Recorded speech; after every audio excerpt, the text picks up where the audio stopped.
Hebreos capítulo 11, versículos 23 al 29. Por la fe Moisés, cuando nació, fue escondido por sus padres por 3 meses, porque le vieron niño hermoso, y no temieron el decreto del rey. Por la fe Moisés, hecho ya grande, rehusó llamarse hijo de la hija de Faraón, escogiendo antes ser maltratado por el pueblo de Dios que gozar de los deleites temporales del pecado, teniendo por mayores riquezas el vituperio de Cristo que los tesoros de los egipcios, porque tenía puesta la mirada en el galardón. Por la fe dejó a Egipto, no temiendo la ira del rey, porque se sostuvo como viendo al invisible. Por la fe celebró la Pascua y la aspersión de la sangre, para que el que destruía a los primogénitos no los tocase a ellos. Por la fe pasaron el mar Rojo como por tierra seca, e intentando los egipcios hacer lo mismo, fueron ahogados. Hoy vamos a hablar de uno de los grandes, muy grande. Moisés es el gran legislador y el gran libertador del pueblo de Israel.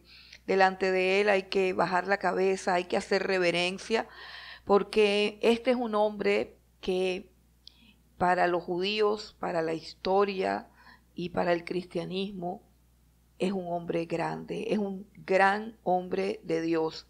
El libro del Deuteronomio, capítulo 34, cierra la vida de Moisés con las siguientes palabras. En el versículo 10 nos dice: y nunca más se levantó profeta en Israel como Moisés, a quien haya conocido el Señor cara a cara. Nadie como él en todas las señales y prodigios que el Señor le envió a hacer en tierra de Egipto, a Faraón y a todos sus siervos y a toda su tierra, y en el gran poder y en los hechos grandiosos y terribles que Moisés hizo a la vista de todo Israel. La fe de Moisés se originó en la casa de sus padres. Moisés nació en un momento muy difícil para el pueblo de Israel. Había pasado mucho tiempo desde aquel gran José que salvó la humanidad en una época de hambruna. Ya ese José había muerto y ya se habían olvidado de él. Con el tiempo, los hebreos se habían multiplicado de una forma asombrosa y los egipcios comenzaron a sentirse amenazados ante la posibilidad de que este pueblo tan numeroso se rebelara un día contra ellos o que hiciera alianzas con sus enemigos. De esta manera, Faraón pronto comenzó a tomar medidas extremas, injustas y crueles para detener el crecimiento de la población de los hebreos. La primera estrategia fue agotarlos físicamente. Duplicaron y triplicaron sus cargas de trabajo más allá de lo que humanamente se podía soportar. Pero el efecto que consiguieron no fue el deseado, porque los hebreos se multiplicaban cada vez más. En su segunda estrategia, el faraón ahora quiso obligar a unas parteras, 2 mujeres temerosas de Dios, a las cuales les ordenó que cuando fueran a atender los partos de las mujeres hebreas, si nacía niño, lo mataran, y si nacía niña, la dejaran vivir. Pero estas parteras tenían más temor hacia Dios que a Faraón, y no hicieron lo que este hombre ordenó, por lo cual dice la Escritura que Dios las bendijo y aún prosperó a sus familias. La tercera y la última estrategia fue mucho más cruel, porque entonces dice la Escritura que Faraón le ordenó a todo el pueblo, o sea, no solamente a los capataces, no solamente a los soldados, sino todos los egipcios tenían orden y autoridad de Faraón para ahogar en el río, tirar al río a cualquier niño varón que le naciera a los judíos. Esto fue muy cruel y muy doloroso. Imaginemos ese tiempo tan duro que tuvo que vivir el pueblo de Israel. Imaginemos a las familias llorando, desgarradas de dolor, de ver a sus pequeñitos que eran arrojados al río. En una época así tan dura, tan terrible, tan cruel, donde estar embarazado era una cosa que daba temor, que daba miedo, era algo que llenaba de angustia porque no se sabía qué iba a ser. En una época así, llena de dolor, nació Moisés.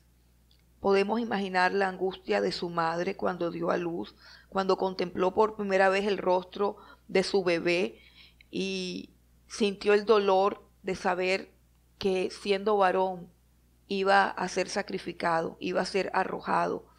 Pero la providencia divina y los planes y los propósitos que Dios tenía con este muchacho eran grandes y eran gloriosos, y sobre todo con esta familia, porque los padres de Moisés demostraron ser hombres de fe. Demostró la madre de Moisés ser una mujer de gran fe. Y Dios, en su providencia, hizo que Moisés fuera un bebé hermoso, que la hermosura de ese bebé fuera recibida por su madre como una señal divina, una señal que le dio fuerza, que le dio coraje, que le dio valor para esconder a su bebé por espacio de 3 meses. Pero pasados los 3 meses ya estaba en peligro la familia, todo estaba en peligro porque tenían el riesgo de que podía ser descubierto. Entonces ella no se rinde, sino que esta mujer coge una canastilla, la impermeabiliza con brea, coloca el niño adentro y coloca la canastilla a orilla del río. La hermanita mayor de Moisés va a lo lejos observando qué rumbo tendría todo esto. Y Dios hizo que la corriente del río llevara esa canastilla a donde tenía que llegar. En ese momento la hija del faraón se estaba bañando. Ella ve a la criatura, ella ve al niño, el niño llora, el niño la enternece, toca su corazón, y la hermanita de Moisés da el toque final cuando se le acerca y le pregunta: ¿quieres que te llame a una nodriza del pueblo judío para que te lo críe? Y la hija del faraón le parece una excelente idea y le dice: tráemela, y la niña regresa con la madre de Moisés, quien no solo recibe a su hijo para criarlo, sino que también le van a pagar por criar a su hijo. Es una historia impresionante, hermosa, llena de la gloria de Dios, llena del favor de Dios, de la misericordia de Dios. Pero esto no es lo más llamativo de la fe de esta mujer, del coraje de esta mujer, que pudo ver en la circunstancia más oscura una luz y pudo aferrarse a Dios y pudo confiar en Dios. No, la parte más impactante de la fe de la madre de Moisés es que en el poco tiempo en que ella pudo criar a su hijo, lo que le enseñó de su fe, lo que le transmitió de su Dios, fue tan profundo, fue tan determinante, fue tan impactante, que todos los años que vivió Moisés en el palacio de Egipto, en medio del lujo, en medio de la pompa, en medio de la cultura, en medio de todos los privilegios que tenía, ninguno de esos años lograron opacar aquel tiempo donde su madre biológica le enseñaba la palabra de Dios en aquella aldea tan humilde. Es una historia que nos debe inspirar a nosotros como padres. ¿Qué estamos haciendo con nuestros hijos? ¿Será que en el corazón de nuestros hijos es más importante la gloria de Egipto, que simboliza la gloria del mundo, o los principios y los valores de la fe cristiana, que son los únicos que pueden traer luz, que son los únicos que pueden traer un norte, una esperanza al mundo en el que estamos viviendo? ¿De qué manera estamos criando a nuestros hijos?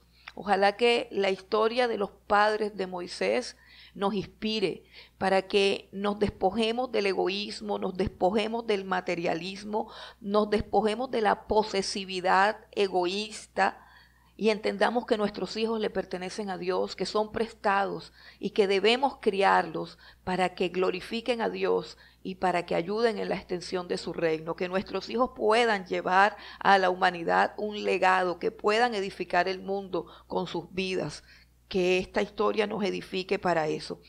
Pero la fe de Moisés se caracterizó más que todo por las decisiones que él tomó.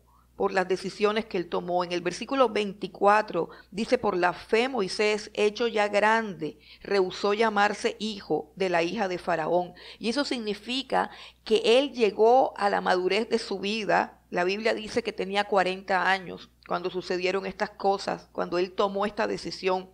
Era un hombre maduro, era un hombre serio, era un hombre que sabía lo que quería, que había evaluado sus circunstancias y sus posibilidades, y la Biblia dice que rehusó, y esa es la primera cosa que vemos, rehusó llamarse hijo de la hija de Faraón.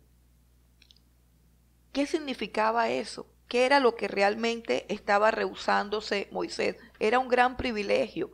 Faraón era el gobernante del imperio más grande del mundo, y al Moisés ser hijo adoptivo de su hija, realmente Moisés pertenecía a la familia real. Y un historiador muy antiguo llamado Josefo dice que él tenía posibilidades para aspirar al trono de Egipto. Así que cuando dice que rehusó a ser llamado hijo de la hija de Faraón, no está diciendo que renunció a un nombre ni que renunció a un apodo, no, renunció al trono de Egipto, renunció a la pompa, al lujo, a la comodidad, a todo lo que implicaba ser parte de la familia real.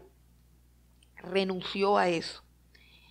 Ahora, dice que escogió, versículo 25, dice: escogiendo antes ser maltratado con el pueblo de Dios que gozar de los deleites temporales del pecado. Quiere decir que hizo una elección entre dos cosas que nos están poniendo aquí a consideración. Hay dos cosas que son opuestas. La primera cosa es ser maltratado con el pueblo de Dios, y la segunda cosa es gozar de los deleites temporales del pecado. Ambas cosas son temporales. El ser maltratado con el pueblo de Dios es algo temporal. El gozar de los deleites temporales del pecado, ya lo ha dicho el autor de Hebreos, es algo temporal. Pero son dos realidades totalmente opuestas. Y él dice que escogió lo primero, ser maltratado con el pueblo de Dios.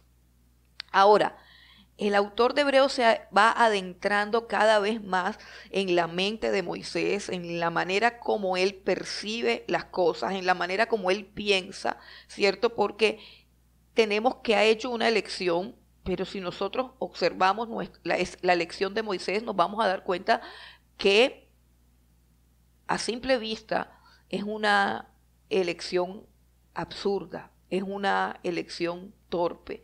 Está escogiendo una desgracia frente a una fortuna.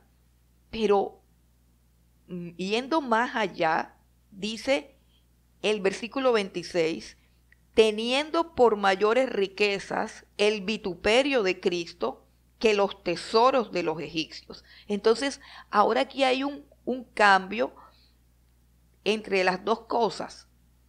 En el versículo 25, esas dos cosas son ser maltratado con el pueblo de Dios y gozar de los deleites temporales del pecado. En el versículo 20, esas dos cosas tienen otro nombre. La una se llama el vituperio de Cristo y la otra se llama los tesoros de los egipcios. Y eso es interesante. Quiere decir que podemos intercalar la una y la otra porque son sinónimos. Ser maltratado con el pueblo de Dios es lo mismo que el vituperio de Cristo.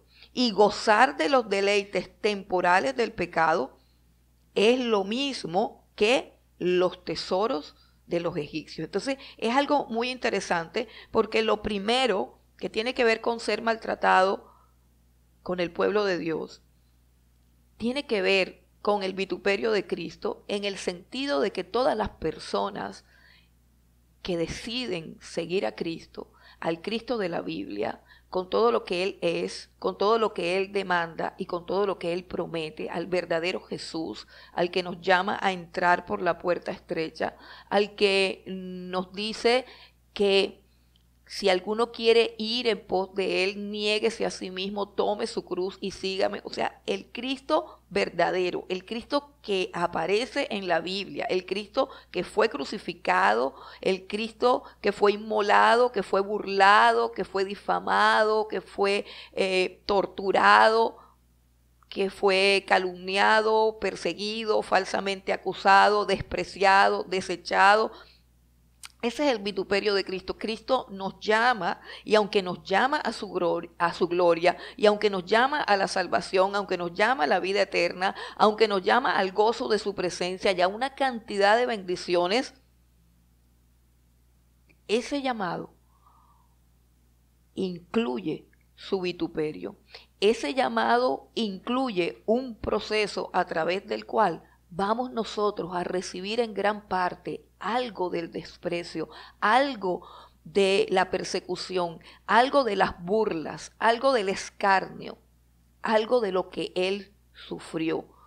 Todo aquel que decide seguir verdaderamente al Señor Jesucristo tiene que padecer de alguna manera esta persecución. De alguna manera se burlarán de él, de alguna manera lo despreciarán, de alguna manera lo discriminarán. El verdadero creyente va a participar del vituperio de Cristo junto con todos aquellos que son de Cristo, o sea, junto con todos los integrantes del pueblo de Dios. Eso fue lo que el Señor Jesucristo dijo. El Señor Jesucristo dijo: en el mundo tendrán aflicción, pero confíen, yo he vencido al mundo. Si el mundo los aborrece, recuerden que el mundo me aborreció a mí primero.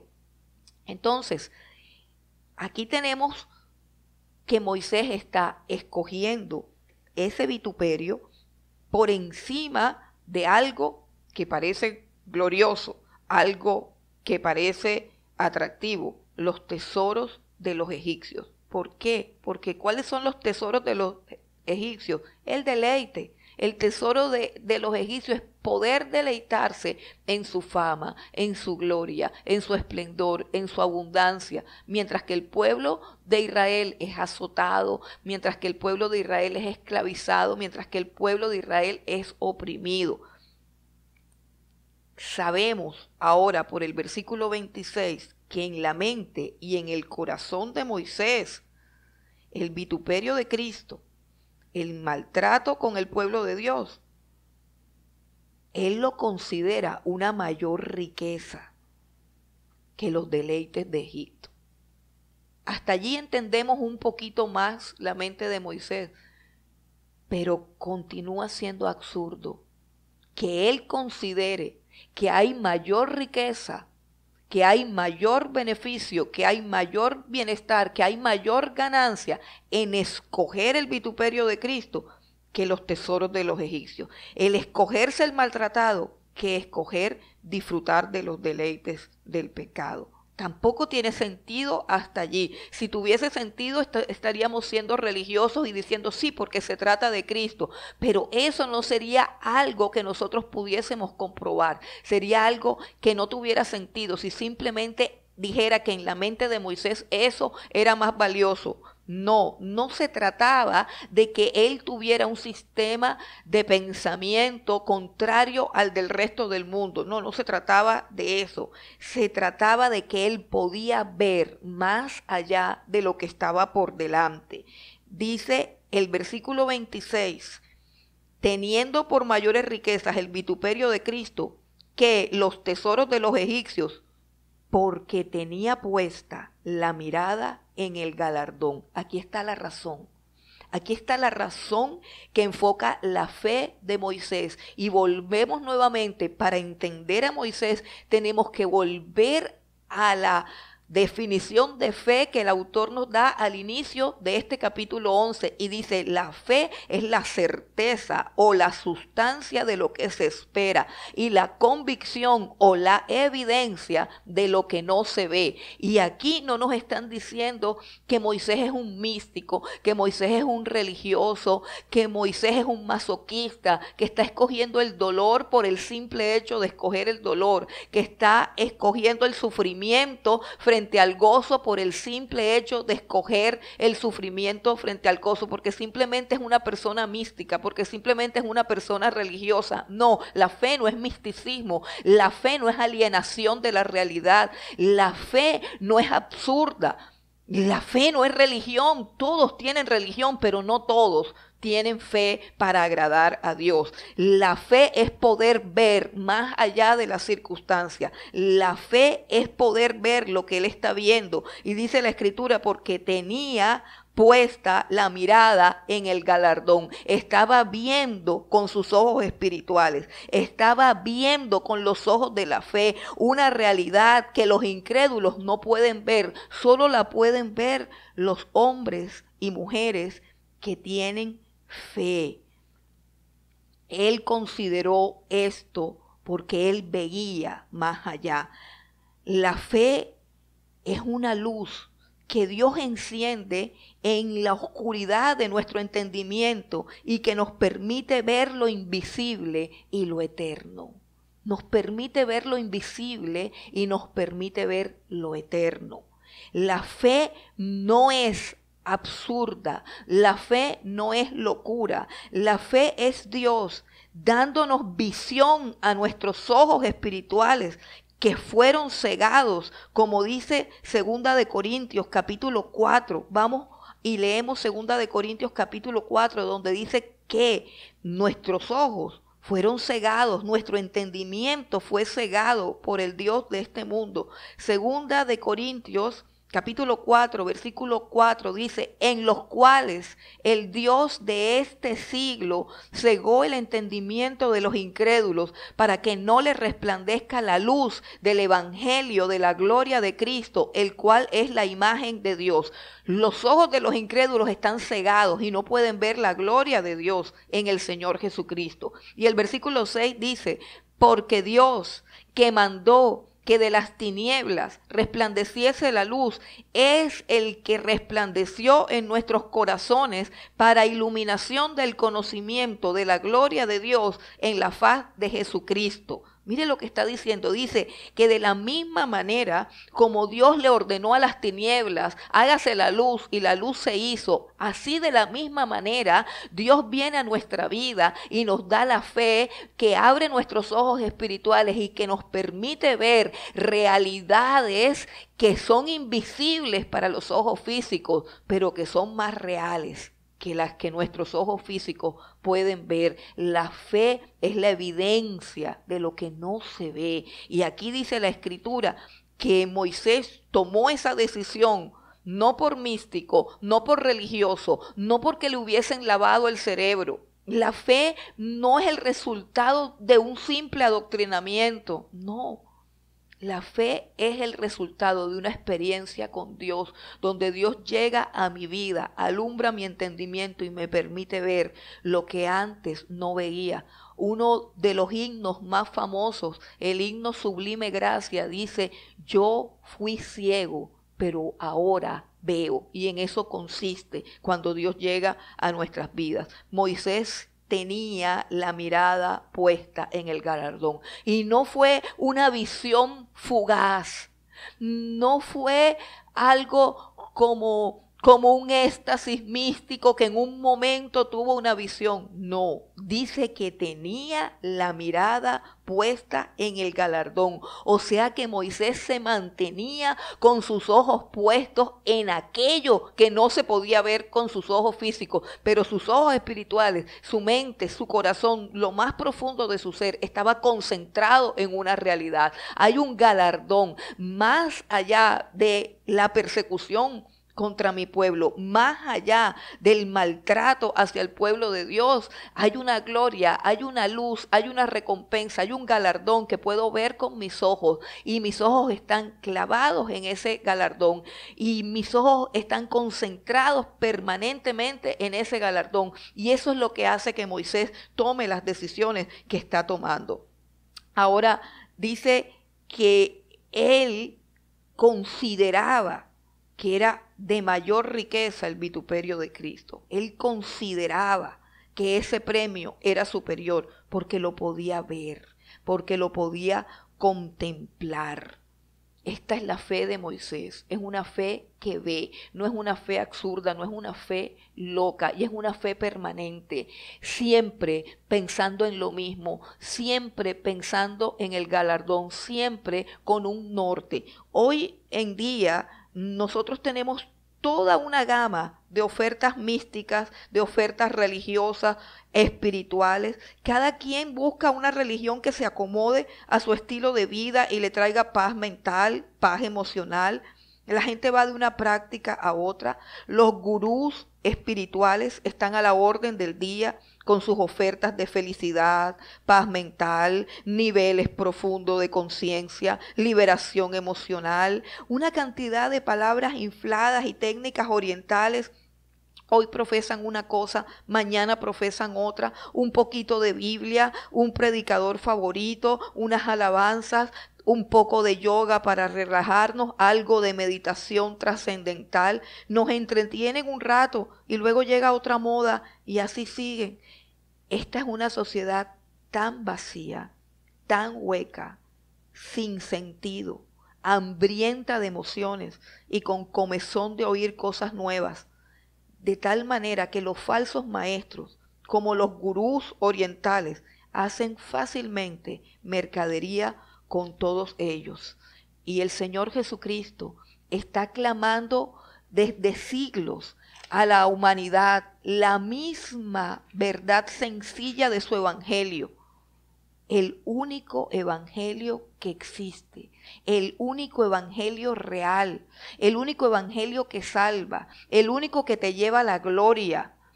Él es el único camino, la única verdad. Solamente la tumba de Jesús está vacía. Solo Él dice: soy la resurrección y la vida. Solamente las palabras de Jesús dan vida eterna. Solamente en Cristo hay salvación, solamente en Él hay perdón de pecados, solamente en Él hay vida eterna, solamente en Él hay gozo, solamente en Él hay paz, solamente en Él hay un mañana, solamente en Cristo hay libertad. En Él habita corporalmente toda la plenitud de Dios y solamente en Él estamos completos. Todo lo que existe fue creado por Él, por medio de Él, por Él y para Él. Y todas las cosas subsisten por Él. El único evangelio que salva, el único evangelio que trae paz al alma del ser humano, el único evangelio que nos reconcilia con Dios es el evangelio del Señor Jesucristo. No el que se predica a nivel comercial, sino el que está en las Escrituras. El evangelio que dice: arrepiéntete, porque el reino de los cielos ha llegado. El evangelio que dice: tienes que morir al yo, tienes que morir a tu carne, tienes que morir a tu ego, tienes que bajar del trono, del centro de tu ser a tu yo y colocar al Señor Jesucristo para que ya no vivas tú, sino que Cristo viva en ti. Ese es el único evangelio. Esa es la única verdad. La misma de hace millares de años. El evangelio eterno y glorioso que trae salvación, que trae gozo, que trae paz. Solo en Jesús estamos completos. Ante Él se doblará toda rodilla, dice la Escritura, y toda lengua confesará que Jesucristo es el Señor. Él es el nombre sobre todo nombre. Y no importa si creemos o no creemos, de todos modos sucederá. Es preciso que Cristo reine y que todos sus enemigos sean puestos por estrado de sus pies. Este es el vituperio de Cristo. Es solamente una fachada, es solamente un dolor pasajero y temporal que esconde una gloria eterna, preciosa, maravillosa, que no podemos ver sino con los ojos de la fe. Cuando Dios alumbra nuestro entendimiento, cuando Dios nos muestra qué es lo que hay más allá de las cosas de este mundo, de las cosas de esta tierra. Cuando Dios, a través del Señor Jesucristo, nos muestra cuál es el sentido y el propósito de la vida. Dice también la Escritura que por la fe Abraham dejó a Egipto. Dice, por la fe dejó a Egipto. Fíjese que habla de tener la mirada puesta en el galardón. Habla de algo continuo, de una convicción permanente, genuina.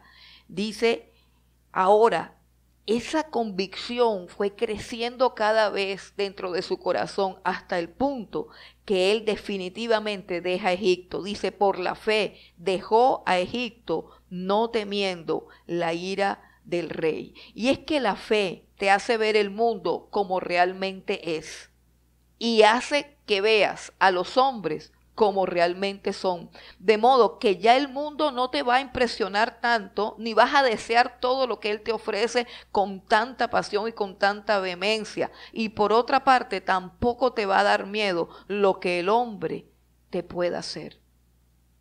Eso es lo que produce la fe.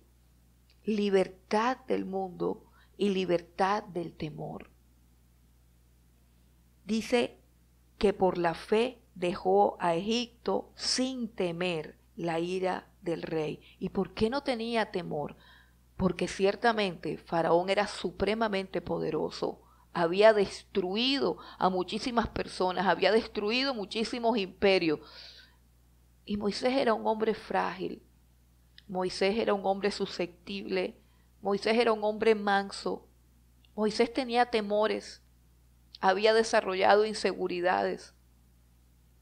Así que su coraje y su valor no tenían que ver con nada que hubiese dentro de su corazón. Dentro del corazón de Moisés existían los mismos temores, los mismos complejos, las mismas limitaciones que puede haber en tu corazón y en el mío. Cuando Dios lo llama la primera vez, él dice, Señor, yo no sé hablar, desde niño no sé hablar, Señor, manda a otra persona. Él comienza a excusarse porque es un hombre con debilidades, es un hombre con temores. Él no tiene el coraje dentro de su corazón para sacarlo. No hay nada como que busca dentro de interior o saca el campeón que hay dentro de ti. No hay nada como eso en la fe. La fe no se alimenta de tu autoestima, la fe no se alimenta de tu autoconfianza, la fe no se alimenta de positivismo, la fe simplemente pone la mirada en el invisible.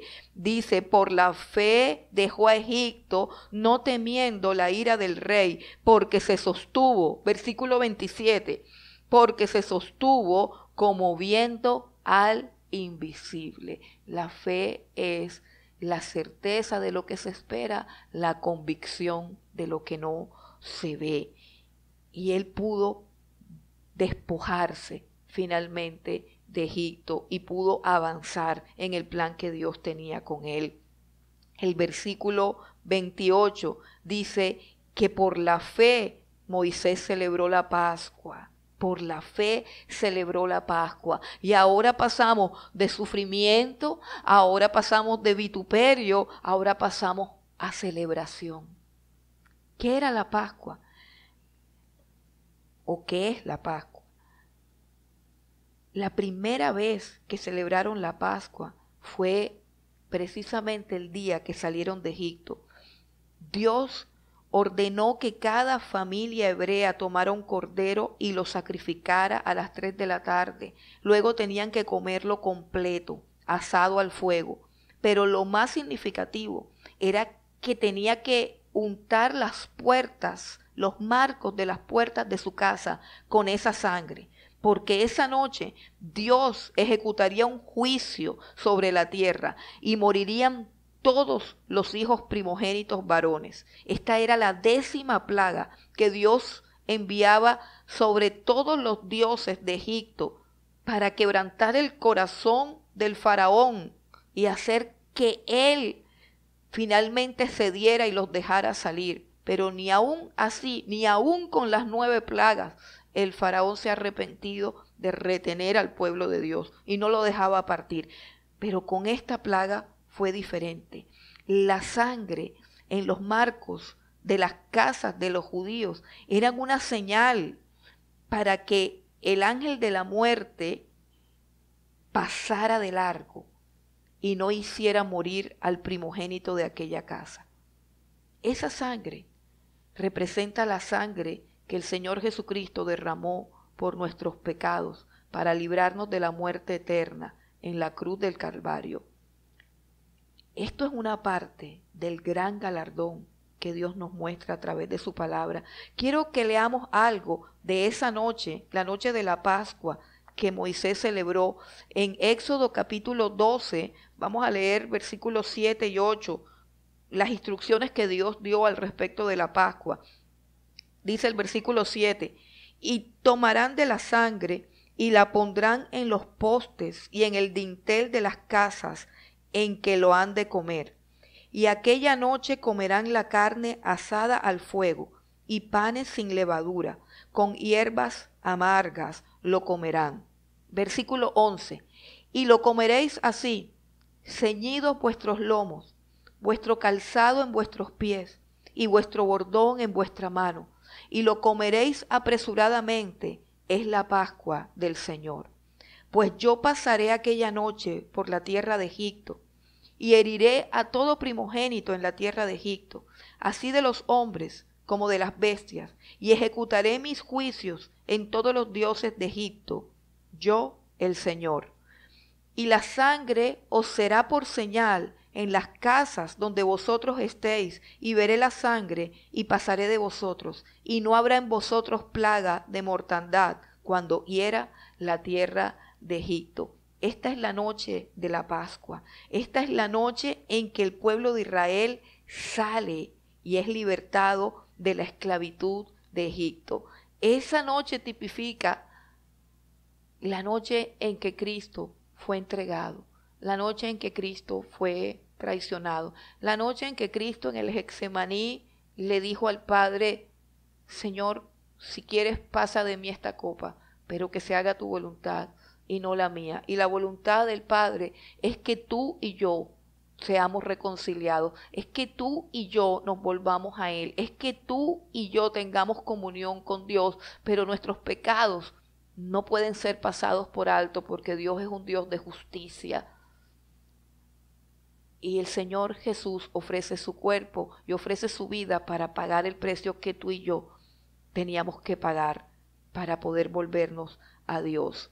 Esa es la Pascua judía y representa nuestra Pascua. Jesucristo es nuestra Pascua, la Pascua que fue inmolada, la Pascua que nos permite celebrar nuestra salvación. Dice también el versículo 29, por la fe pasaron el mar rojo como por tierra seca, e intentando los egipcios hacer lo mismo, fueron ahogados. La fe de Moisés comenzó pensando que debido al galardón que Dios le estaba mostrando, era de mayor provecho y era de mayor valor sufrir con el pueblo de Dios que disfrutar de los deleites temporales del pecado que le ofrecía el palacio de Egipto. Él comenzó pensando que era mejor sufrir. Él comenzó pensando que era mejor que los judíos, que los egipcios lo azotaran, que era mejor tener al faraón de enemigo, que era mejor ser perseguido y azotado que disfrutar del pecado y perder el galardón.